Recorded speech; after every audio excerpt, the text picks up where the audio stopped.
Mesdames, Messieurs, vous savez bien comme moi que le poisson pourrit toujours par la tête. Vous savez que dans toute organisation, qu'elle soit État, entreprise ou association, c'est celui qui est à la tête qui en est responsable. Quand il y a un dysfonctionnement, c'est toujours celui qui est à la tête de cette organisation qui en est responsable. Mesdames, Messieurs, peuple congolais, je veux parler de Henri Bouka et de sa commission électorale nationale, qu'on appelle la commission de la tricherie électorale nationale. Mesdames, Messieurs, Henri Bouka s'est distingué par son fichier électoral. Imaginez que vous avez une commune ou une circonscription de 1000 habitants et que vous avez 1000 inscrits. On se dit, oui, c'est normal. Mais quand vous avez 2 fois plus, au lieu d'avoir par exemple une commune de 1000 habitants, se retrouve avec 1500 à 2000, voire 3000 électeurs. Donc là, on sort des règles, même des statistiques. Quelqu'un qui a fait les sciences, les statistiques, et quand il voit ce genre d'aberration, il devient fou. Mesdames, Messieurs, Henri Bouka s'est distingué par, non seulement par son fichier électoral de tricherie électorale, mais également par les résultats qu'il affiche toujours. Jamais on ne connaît pas le taux de participation, ni le taux d'abstention, ni de vote blanc, etc., etc. Donc on sort des standards même de l'humanité et de la civilisation. Cela veut dire que nous sommes, avec ce fichier électoral des tricheurs, instrumentalisé par celui qui est à la tête de cette organisation, c'est d'abord Denis Sassou Nguesso et puis ses serviteurs volontaires, dont un certain Henri Bouka. Donc nous sommes répartis 40 000 ans avant Jésus-Christ. Donc nous sommes au temps de la sélection naturelle. Bien entendu que l'éducateur a choisi Henri Bouka pour cette commission électorale, c'est pas pour rien, parce qu'il semblerait que Henri Bouka serait le mieux placé pour ce job dans la chaîne de l'évolution du Sassoland. Vous imaginez. Mesdames, Messieurs, peuple congolais, oui, souvenez-vous d'Henri Bouka quand il y avait les présidentielles 2016 avec la candidature de Général Mokoko. Bon, elle a été validée de peu. Je ne sais pas par quel miracle, parce que Sassou n'en voulait pas du tout la candidature de M. Mokoko. Pas du tout. Je ne sais pas ce qui s'est passé entre Henri Bouka et son donneur d'ordre, Denis Sassou Nguesso, pour valider cette candidature. Donc, je pense que la mémoire historique pourra nous... Voilà. Donc, il pourra peut-être un jour expliquer dans ses mémoires. Mesdames, Messieurs, souvenez-vous, la proclamation de ces résultats par un coup KO. Voici ce qu'on aurait pu entendre que Henri Bouka annonçait en direct que l'élection présidentielle de 2016, voici le président élu, Général Mokoko, aurait recueilli entre 35 et 37%. Deuxième, Guy Parfait Kolela, entre 19 et 20%. Troisième, Tchati Mabiala, entre 16 et 17%. Quatrième, Okombi Salissa, entre 12 et 13%. Cinquième, Denis Sassou Nguesso, entre 7 et 8%. Que dalle, on n'a pas eu ça.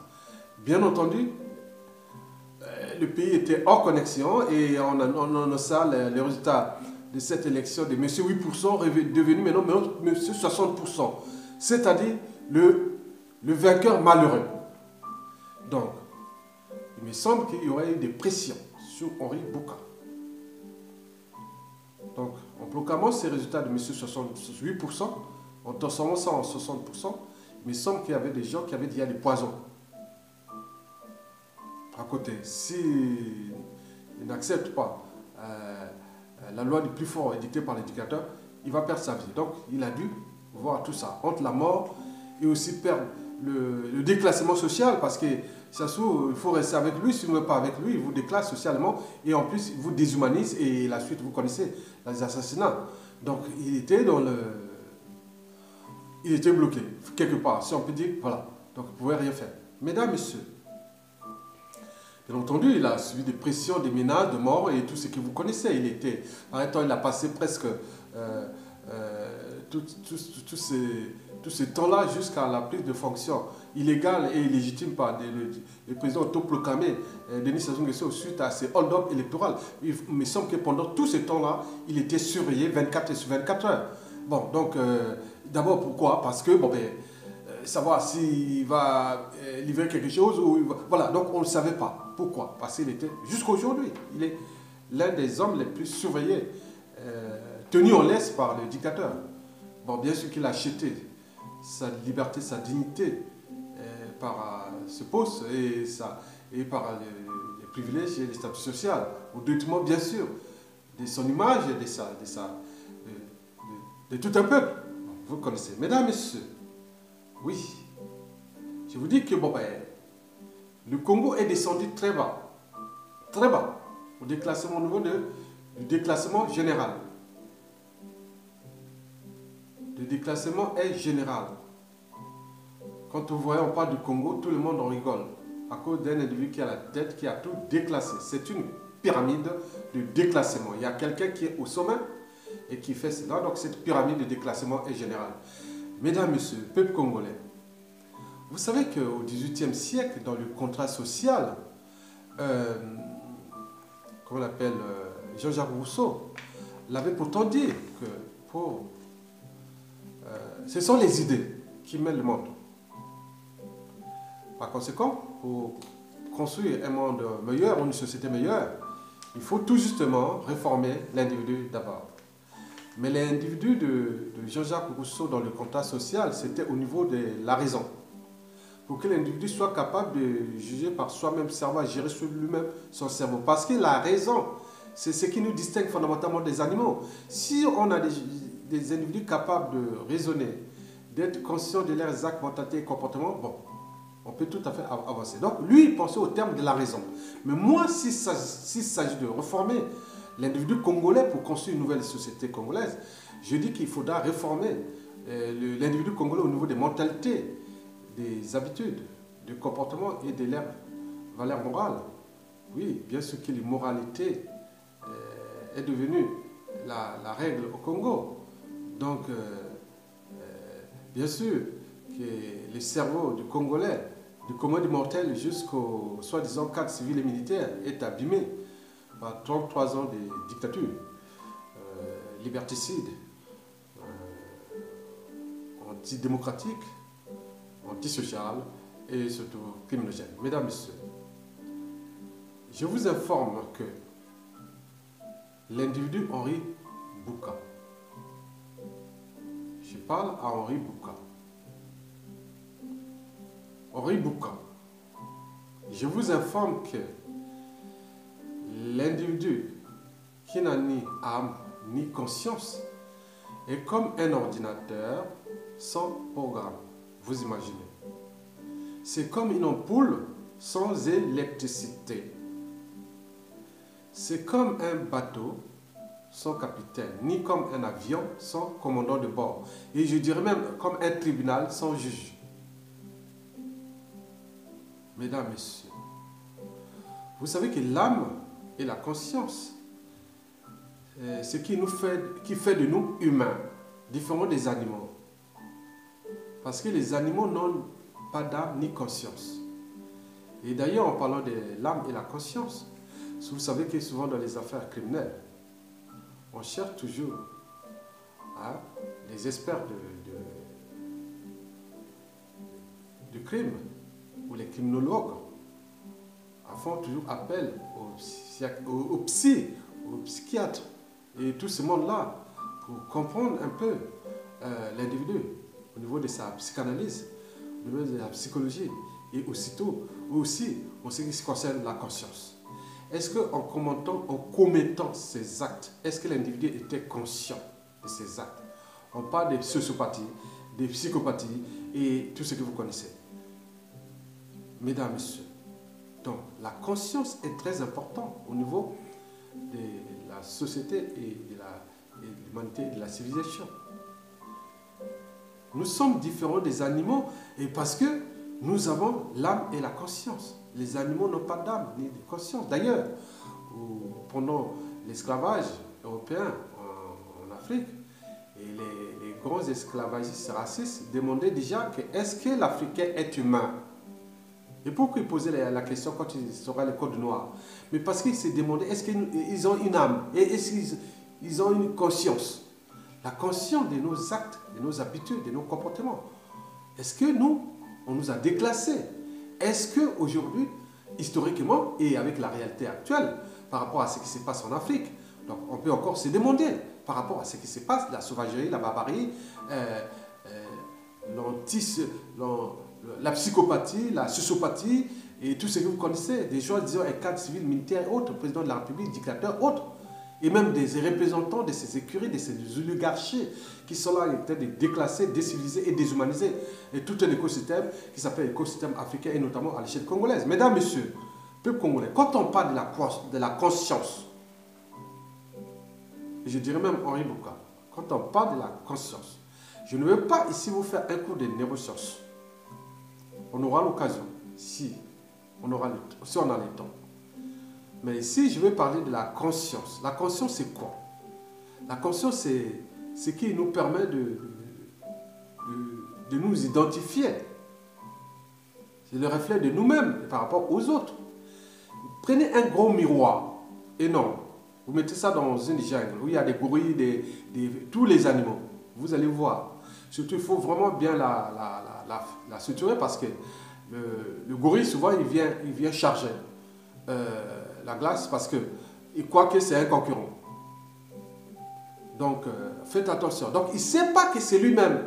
Il voit le visage sur le miroir et aussitôt, il attaque. Chaque fois, un réflexe. Il vient attaquer son réflexe. Et ça, c'est tous les animaux, c'est comme ça.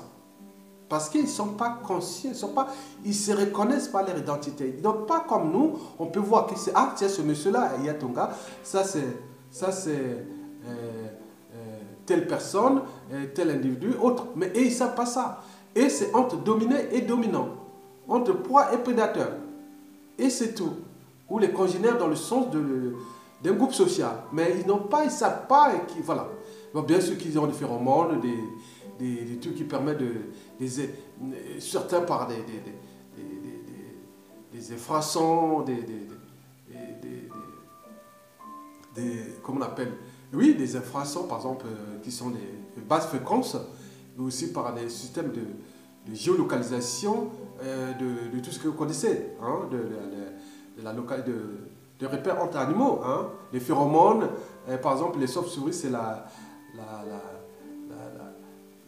localisation par le sonar. Hein, le sonar, comme on voit, c'est les requins et autres. Ils ont des choses comme ça. Bon, donc, ils permettent de se localiser. Mais nous, on sait que, voilà, ça c'est un humain, ça c'est un individu. On peut vraiment tout à fait le comprendre. Mais alors que, bon, ben, les animaux, ils ne sont pas conscients de leur identité. Mais nous sommes conscients de notre identité. Parce que nous sommes humains, parce que nous avons franchi certaines barrières qui sont les barrières de l'animalité. Donc nous sommes au stade d'humanité qui nous différencie. La conscience aussi, c'est la raison. Donc si je doute, donc je pense. Si je pense, donc je réfléchis. L'animal ne réfléchit pas. Parce que c'est l'animal, l'instinct commande. L'animal obéit. L'animal est l'incarnation d'une totale servitude à la nature.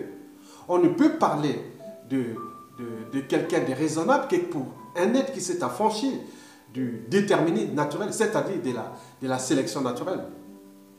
Mesdames, Messieurs, oui, la raison c'est savoir oser dire non par rapport à la réalité, à son passé, à son vécu, par rapport à des réalités, à des choses que vous pouvez voir que ce n'est pas normal, c'est insupportable, ce n'est pas possible, c'est intolérable, c'est inadmissible. Oui, ça c'est acceptable, ça c'est pas acceptable, parce que tout se passe au niveau de notre cognition, c'est-à-dire le cortex cérébral ou le cortex préfrontal, là.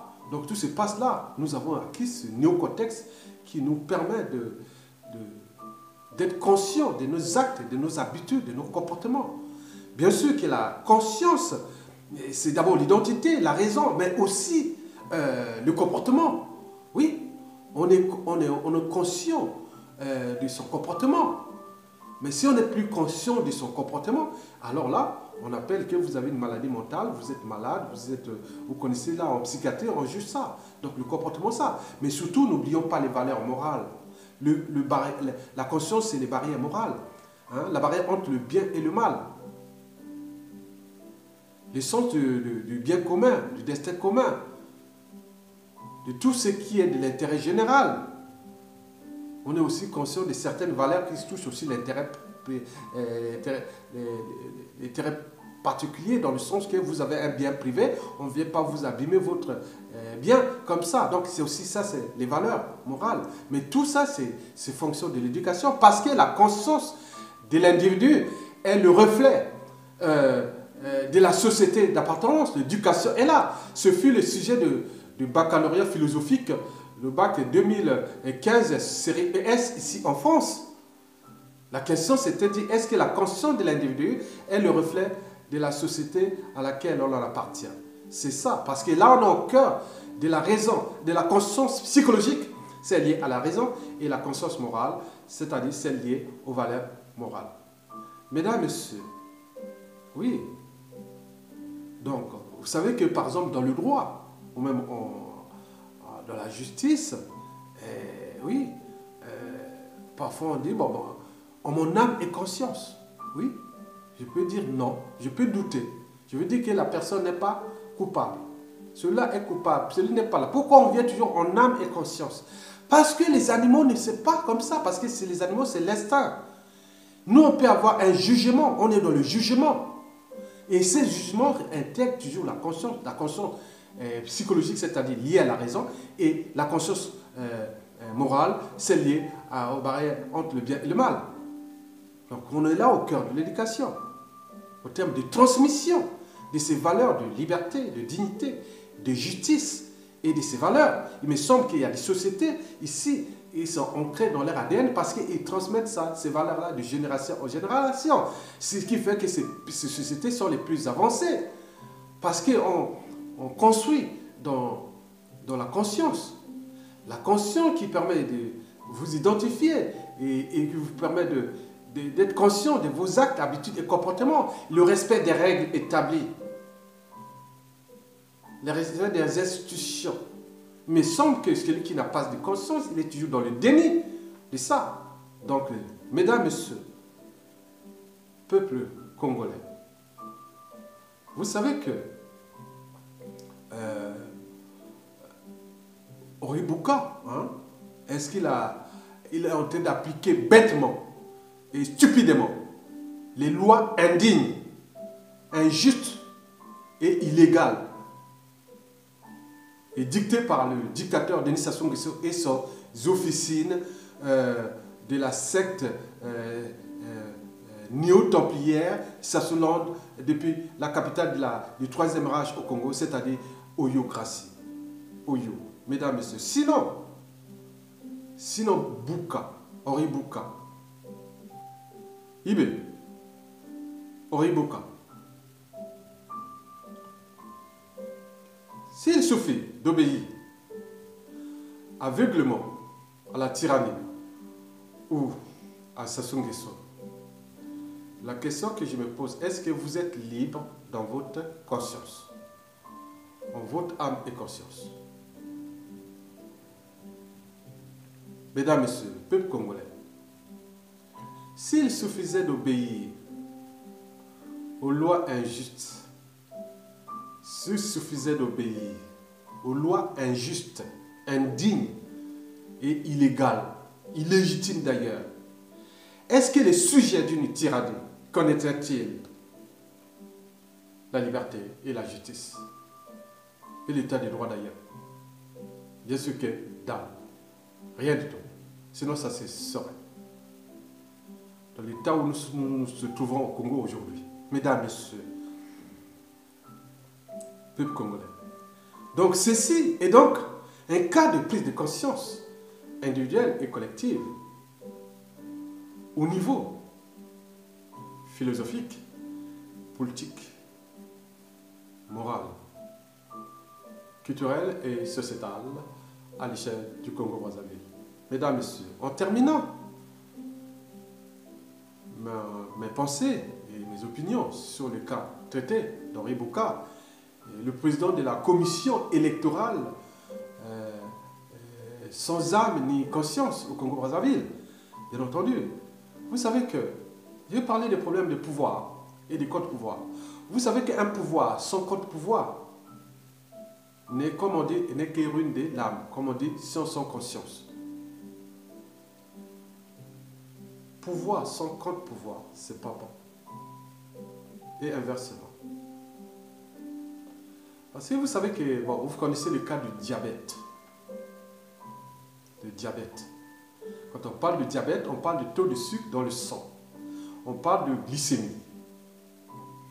Et le cas du diabète, vous connaissez les gens qui en souffrent, qui ont eu des conséquences énormes au niveau de la santé. Et des contraintes aussi. Et un pays, c'est comme ça. Une société, c'est aussi comme ça. Il faut des pouvoirs et des contre-pouvoirs et des régulateurs. Et tout le monde dans le même sens pour respecter les institutions, l'État et autres. Mais quand on dénie ça, effectivement, ça crée un déséquilibre. Et le déséquilibre, là, voit qu'aujourd'hui, que nous sommes en train de classement général, de socialisation, déshumanisme et tout ce que vous voyez comme impact au niveau de l'image de notre pays déjà. Et aussi, entre familles, entre tribus et autres. Parce qu'en Afrique, il me semble que la responsabilité est souvent par association. Voilà, les gens de telle tribu, telle famille, telle ceci, voilà, donc c'est l'individu. Vous voyez les impacts par la suite. Mesdames, Messieurs, donc regardez la santé de notre corps. Quand quelqu'un est en bonne santé, c'est qu'il y a des constances, il y a des éléments, il y a tout ce qui est dans notre organisme est en harmonie. Dès qu'il y a un déséquilibre quelque part, ça crée inéluctablement un mauvais état de santé et vous êtes malade. Je vais vous parler des cas du diabète. Vous savez que pour que nous soyons... Le diabète, en fait, le diabète, s'il y a un diabète, parce que glycémie, c'est quand nous mangeons les féculents, hein, souvent les féculents, hein, qui sont du manioc, du riz, des pâtes, des spaghettis et de tout ce que vous connaissez. Des féculents, même des fruits peuvent se transformer des féculents en glucose. Il y a des chaînes comme ça. Bon, voilà. Donc, tout ça nous apporte de l'énergie. Bon, le plus gros consommateur de cette énergie, c'est d'abord le cerveau. Parce que le cerveau, c'est lui, là, il est gourmand, hein, parce qu'il pense, il réfléchit, voilà. Après, c'est les autres organes. Mais, il me semble que, quand on arrive dans la consommation de cette énergie, il y a 3 hormones qui jouent le rôle clé. Il y a un qui joue le rôle de l'avocat général, c'est-à-dire la somatostatine, et il y a un qui fait le rôle de l'avocat de la partie civile, c'est-à-dire l'insuline, et l'autre qui fait le rôle de la défense, c'est-à-dire le glucagon. Je vous explique. Quand le corps a besoin d'énergie, comme je parle là, donc je réfléchis, donc mon cerveau, à ce moment-ci, ça capte beaucoup d'énergie. Donc ça puise, hein? Donc c'est comme le sens, il faut tout. Mais pourquoi c'est libéré là-bas? À ce moment-là, quand le corps a besoin de cette énergie, c'est le glucagon, l'hormone hyperglycémiante, qui permet de libérer le glucose dans le sang pour qu'il y ait au niveau des cellules, au niveau du cerveau. Et quand on n'en a plus besoin, et à ce moment-là, c'est le glucagon, les cellules qui bloquent. Et donc, c'est là trop, on arrête là. Donc, entre eux, on ne sait pas qui a tort, qui a raison. Entre le glucagon et l'insuline, en fonction de la demande énergétique ou du métabolisme basal ou énergétique de l'organisme, de votre corps. Donc cette demande énergétique, donc il y a deux hormones qui jouent le rôle là. Mais comme il y a un pouvoir et un contre-pouvoir. L'insuline, c'est le contre-pouvoir. Et le glucagon, c'est le pouvoir. Donc entre eux, ils font les jeux comme ça. Mais là, comme on ne peut pas, si on ne laissait que les deux, je suis sûr et certain, soit on mourrait de faim, ou plutôt il y aurait trop de diabète. Donc là intervient un régulateur. Il s'appelle la somatostatine. Il est sécrété dans notre cerveau. Et c'est lui qui dit non, quand le corps a besoin de l'énergie, il bloque l'insuline. Mais quand le corps n'a plus besoin d'énergie, là, il bloque le glucagon. Et ce jeu de rôle qui fait que, voilà. Mais il arrive que, quand il n'y a plus, quand l'insuline ne marche plus bien, hein, il peut tomber malade, il y a le contre-pouvoir, il n'y a plus de contre-pouvoir. Et là, le pouvoir du glucagon devient énorme. Et c'est là, il libère trop de sucre dans le sang et ça provoque le diabète. Et c'est pourquoi on est obligé de vous faire des injections d'insuline ou même contrôler les taux de ce sucre-là. C'est comme ça. Et donc là, on est entre l'avocat général, qui est la somatostatine, et représente le régulateur. Et l'insuline qui représente l'avocat de la partie civile et le glucagon qui est la partie de la défense. Mais au-delà de ça, c'est toujours l'avocat général qui est la somatostatine. Donc l'avocat général, elle est là. C'est-à-dire, il défend la société. Il ne défend pas, il est l'avocat en fait des deux parties. L'avocat général est l'avocat des deux parties. S'il juge que la défense a tort et condamne, s'il juge que la partie civile n'a pas raison, il libère la partie, la défense. Souvent, la défense, c'est celui qui va en prison. Bon, donc il ne va pas en prison parce qu'on vient de comprendre que c'est la partie civile qui avait tort. Bon, donc on lâche, ou même dans le doute, on peut douter, et d'où son jeu toujours de la conscience et de la raison, en mon âme et conscience. Donc nous sommes entre les régulations, parce que l'avocat général joue un rôle clé dans la société. Et donc il est le régulateur aussi de la société au point de vue judiciaire. Et donc la commission électorale fait partie aussi, quelque part, des régulateurs. Nous avons le peuple et les dictateurs, ou ses officiers politiques. Mais qui a tort? Qui a raison? Le peuple s'est exprimé. Mais pourquoi ne pas donner les élections? Voilà, ça se voit. Même, voilà. Vous voyez comment au niveau du corps, les hormones, là, que ce soit l'insuline ou le glucagon et la somatostatine, ils défendent la stricte loi métabolique. C'est-à-dire, pour la santé de notre corps au niveau du métabolisme énergétique ou basal, celle qui nous permet d'être en énergie, avoir l'énergie, marcher, faire des activités physiques et bouger, autres. Voilà. C'est à cause de cette énergie. S'il n'y a pas ça, nous sommes foutus. Donc, pour ceux qui vivent, qui sont malades, qui sont de diabète et autres, voilà l'enjeu. L'enjeu là, vous pouvez être. Il me semble que les gens qui vivent le diabète, aujourd'hui, c'est des gens, par exemple, ici, dans le monde libre, et puis des valeurs de liberté, de dignité et de justice. Il me semble que la plupart des gens qui connaissent cette maladie de diabète, ils se rendent compte que, ah oui, il faut des pouvoirs et contre-pouvoirs et des régulateurs. Et au cœur de l'enjeu, au-dessus, il y a toujours la conscience. Et la conscience, il y en a deux. La conscience psychologique, c'est lié à la raison. Et la conscience morale, c'est lié à la barrière entre le bien et le mal. En tenant compte des sens de l'intérêt général et autres. Mais en réalité, c'est ça qui nous différencie des animaux. Et nous en avons en fait 4 les paramètres qui nous distinguent des animaux. Il y a d'un côté la raison, puis l'esprit critique, la conscience et les valeurs morales. Mais tout dépend de l'éducation de la société à laquelle on appartient. Il me semble qu'il y a des sociétés qui élèvent l'individu dans le sens de repenser ces valeurs-là. Ici, en Occident, ça part depuis l'école primaire, même depuis la maternelle, en passant par le collège, l'école primaire, le collège, le lycée, et même au niveau de l'enseignement supérieur et de la recherche. Et les gens font des recherches sur ces problématiques de la raison, de la conscience, des centres d'intérêt général. Et c'est éduqué, on fait des ateliers, des séminaires, des événements, de plein de choses. Il y a aussi la culture au niveau de la musique, on éduque, mais nous, que dalle. Et comment vous allez construire un monde meilleur dans cet écosystème où le cerveau de l'individu, qu'il soit du commun des mortels, en passant par les cadres civils et militaires, est complètement abîmé. Complètement abîmé. Donc, d'où l'enjeu, si Sassou Nguesso tombe, nous serons obligés de repenser le Congo de demain, c'est-à-dire la réforme mentale de l'individu. Mesdames, Messieurs, vous l'aurez compris, et à très bientôt.